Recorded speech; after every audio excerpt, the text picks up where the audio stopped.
โอเคไปแล้ว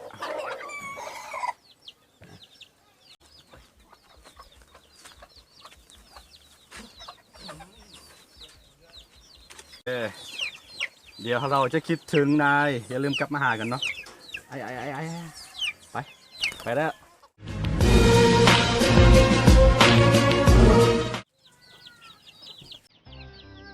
กล่าวทักทายสบายดีทุกคนดีกำลังติดตามมักชมเนาะยินดีต้อนรับเข้าสู่ซองอาคาน้อยเนาะ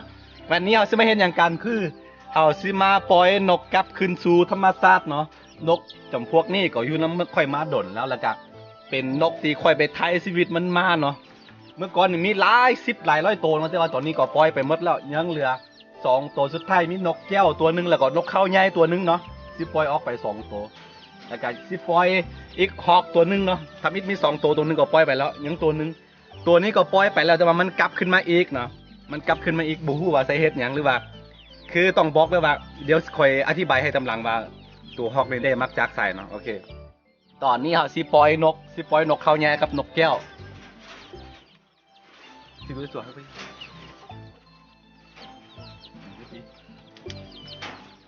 นี่เป็นนกที่เขาเลี้ยงไม่โดนแล้วบ่แม่นเลี้ยงไว้เพื่อขายเพื่อเป็นสินค้าอย่างเลี้ยงไว้ไปไทยชีวิตมันมาเนาะคือจังใดก็ชาวบ้านก็สิกินแล้วนะแต่ว่าก่อนที่สิปล่อยได้ต้องเลี้ยงไว้ก่อนเพราะว่ามันบ่มีปีกเลยชาวบ้านเขาถอนปีกมันออกมันบ่สั่งบีบเนาะตอนนี้เลี้ยงไว้ประมาณ 6-7 เดือนบ่เป็นปีมันโตกว่ามันออกปีกแล้วบินได้เขาก็ปล่อยไปเนาะยิบ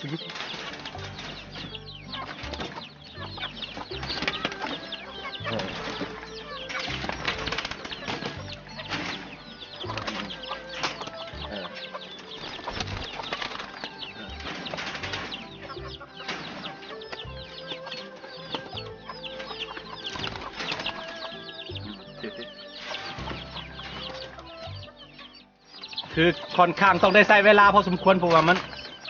ข่าวค้างไว้ในกรงแบบนี้เนาะ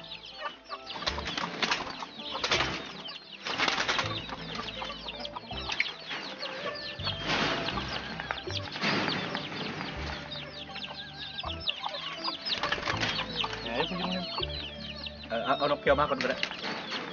เอานกเกียวมาก่อน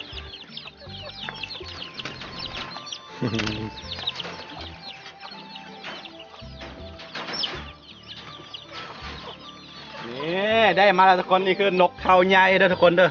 นกเขาใหญ่ที่เฮาเลี้ยงมาได้ประมาณ10 ปีแล้วปีหนึ่งแล้วเนาะปีป่าแล้วคือตัวนี้ต้องบอกเลยว่าตอนที่เอามาไม่ไม้เนาะชาวบ้านเขาลกขนมดนะลกขนมดเพราะว่าเขาลกเอาตัวปีกตัวชิบินได้ฮะนะก็เรียกว่าบ่สามารถปล่อยได้เขาเลี้ยงไว้จนกว่ามีปีกออกมาตัวนี้ก็ออกมาแล้วสามารถบินได้แล้วทุกคนนี่เอาที่ปล่อยเนาะเพราะว่าตอนนี้ก็ปล่อยไปหมดแล้วเดี๋ยวซีรีวิวหลายๆบนให้เบิ้งนะโอเคแล้วก็ไปเดี๋ยวคือตัวนี้นะมันน่าจะกลับมาแน่นอนเพราะว่าคือนกแก้วก็หลายๆตัวมันก็กลับมาเนี่ยเอาเฮ็ดอันนี้ไว้เนาะเห็นปะแล้วก็นกแก้วมันกลับมาแล้วมันก็มากินนะบ่มีอย่างกินมันก็มากินข้าวเปลือกมากินน้ำอย่างนั้นนะครับก็วางไว้โอเคตอนนี้ปล่อยก่อนคือตัวนี้เนาะอย่างที่บอกไปมันต้องกลับมาแน่นอนเพราะว่าเราเลี้ยงไว้แต่โดนแล้วนะมันน่าจะบ่ไปไก่ดอกมันก็สิมากินข้าวเปลือกสิแวะมากินข้าวมาขอกินข้าวน้ำเฮาเลยทุกตอนเช้าเนาะมันจะได้ยินเสียงมันห้องเพราะว่านกแก้วมันยังเนาะตายตัวอยู่โอเคไ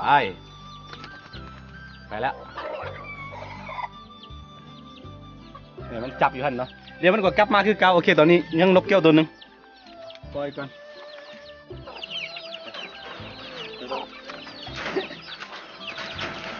อันนี้คืองานอะไร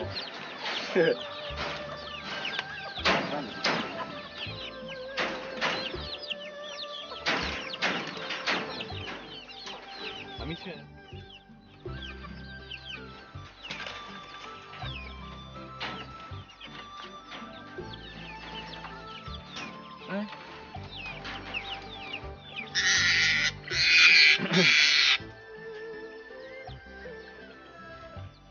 ท่านบอกเห็นเสื้อลงอย่างนี้มันสิกัดไป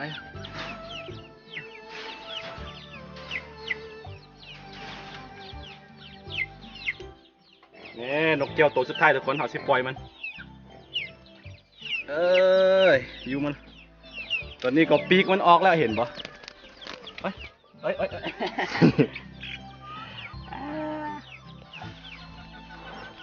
เอาอย่าโ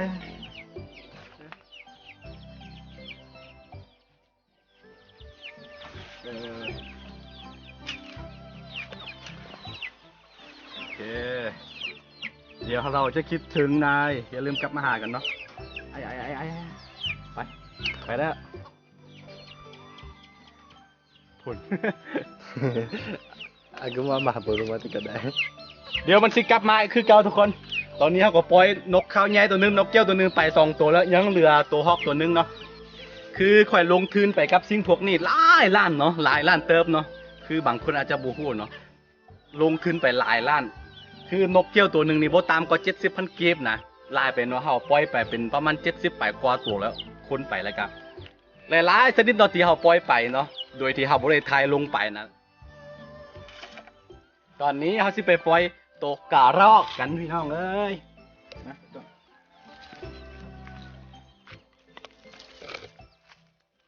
คือถ้าผู้ใดเคยเบิ่งคลิปเก่าๆเนาะครั้งหนึ่งตัวนี้เนาะเคยเป็นอาณาจักรของนกเนาะหลายๆตัวเนาะเฮาหลายร้อยตัวแล้วเบิ่งหลายๆตัวแล้วเขามาเพาะพันธุ์อยู่นี่บ่แม่นมาเพาะพันธุ์ไปท้ายชีวิตของมันขึ้นมาแล้วก็มาเลี้ยงอยู่นี่ไว้จนกว่ามันมีปีกออกมา มีปีออกมาแล้วเขาก็ไปปล่อยมันกลับคืนสู่ธรรมชาติหมดเนาะตอนนี้นี่ยังเหลือกระรอกตัวเดียว คือต้องบอกเลยว่ากระรอกตัวนี้เนาะเขาเคยปล่อยมันไปแล้วแหละเคยปล่อยมันไปแล้วก็มันไปเที่ยวป่าประมาณ3 มื้อมันก็กลับขึ้นมาอีกนะเขาก็เลยว่าขังไว้ยันบ่ย่านอย่างดอกย่านเด็กน้อยก็สิไปฆ่ามันย่านคนก็สิไปยิงมันน่ะนะออกมามาได้เอามา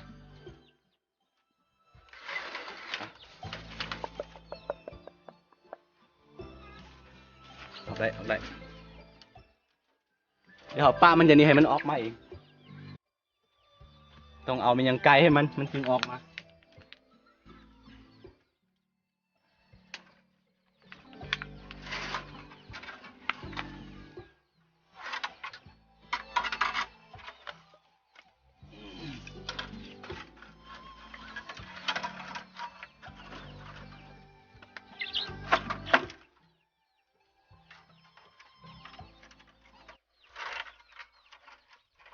ออกมาได้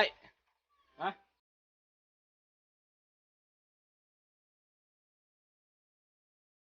เอามาตะกล้องไปมองเอามาเอามาเอามา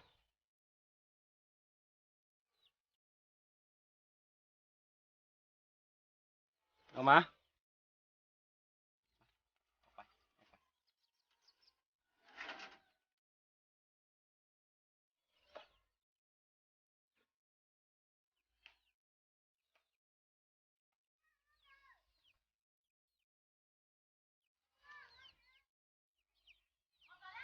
ตอนนี้มันกำลังออกมาแล้วพี่น้องมันอยู่สุขสบายผลมันยังไม่ยอมออกไว้อย่างที่บอกไปเนาะครั้งหนึ่งเขาปล่อยมันไปแล้ว มันมีคู่หนึ่งเด้ตัวหนึ่งนี่มันบกกลับมาแต่ว่าตัวนี้มันกลับมาอีกนะเขาก็เลยว่าขังมันไว้ซะมันไม่ยอมไป เพราะว่าต้องบอกเลยว่าสำหรับฮอก2 ตัวที่เขาเลี้ยงไว้นี่มันสำหรับฮอก2 ตัวที่เขาเลี้ยงนี่เนาะมันเลี้ยงไว้ตัวน้อยๆเนาะคือชาวบ้านชนเผ่าลาหูก็ไปเผาป่านะไปเผาไปเฮ็ดไฮอะไรเฮ็ดไฮสวนที่ปีกายเนาะแล้วก็เผาแล้วก็มันเฮ็ดตัวแม่มันหนีแล้วปะมันลูกมันอยู่ในโกนไม้นะอยู่ในพงไม้ก็เลยว่าเขาจับมาตัวน้อยๆแล้วก็เขามาเลี้ยงเดี๋ยวนี้เป็นยายเป็นโตเป็นสาวเป็นบ่าวแล้ว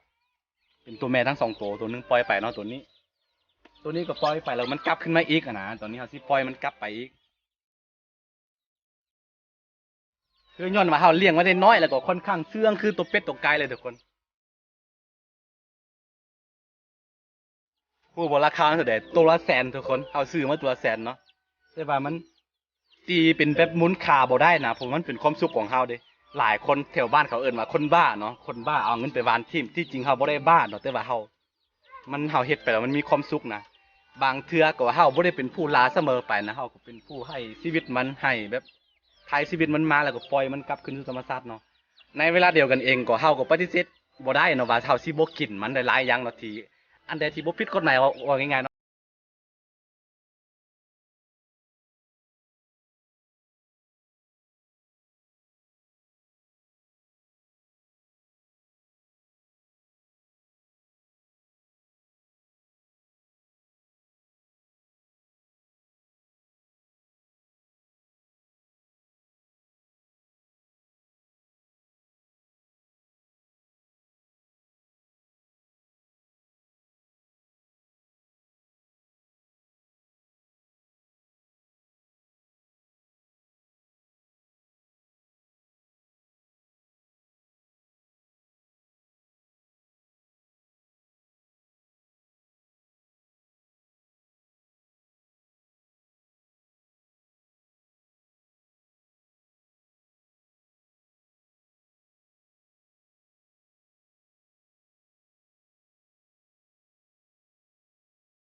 ค่อยก็เคยเฮ็ดเนาะอย่างที่บอกไปเมื่อกี้เนาะเฮาปฏิเสธบ่ได้ว่าเฮาสิบ่กินมันนั่นน่ะแต่ว่ากินก็อนุรักษ์ไปพร้อมเนาะพวกค่อยเกิดและเติบโตในสิ่งแวดล้อมแบบนี้เกิดในธรรมชาติแบบนี้รู้สึกว่าแบบมีความรักแล้วก็มีความเข้าใจเกี่ยวกับสิ่งแวดล้อมสิ่งธรรมชาติมันหยังหลายเนาะพอสมควรเนาะบ่แม่นว่าบ่เข้าใจเจ้าเอาทฤษฎีที่พวกเจ้าไปเรียนมาแล้วก็มาบอกมาสอนพี่น้องพ่อแม่พี่น้องอยู่บ้านนอกมันนาแบบนี้ก็บ่ฟังดอกพวกเจ้าต้องมาลงมาปฏิบัติตัวจริงแล้วมาเบิ่งความพื้นฐานชีวิตว่าความเป็นจริงของชีวิตของคนบ้านนอกบ้านนามันเป็นจังไดเนาะพวกเจ้าจะเข้าใจเนาะเพราะฉะนั้นการหาอยู่หากินแบบดั้งเดิมแล้วแบบชาวบ้านเขาหากินเขาบ่หมดดอกว่าความจริงว่าง่ายๆเนาะชาวบ้านก็ฮู้หากินมาควรหากินยามใดคือเดี๋ยวเข้าเดือนมิถุนาแบบนี้ฮอดเดือนท้ายเดือนตุลาเขาก็บ่หากินเพราะว่าช่วงนี้ก็เป็นช่วงที่แพร่พันธุ์ของหรือว่าออกลูกแพร่ลูกของนกออกของสัตว์ทั่วไปอยู่ในป่าเนาะเขาก็ฮู้โอเคสำหรับคลิปนี้ก็สิฝากไว้ซ้ำนี้เนาะอย่าได้จักนิดหลายโอเค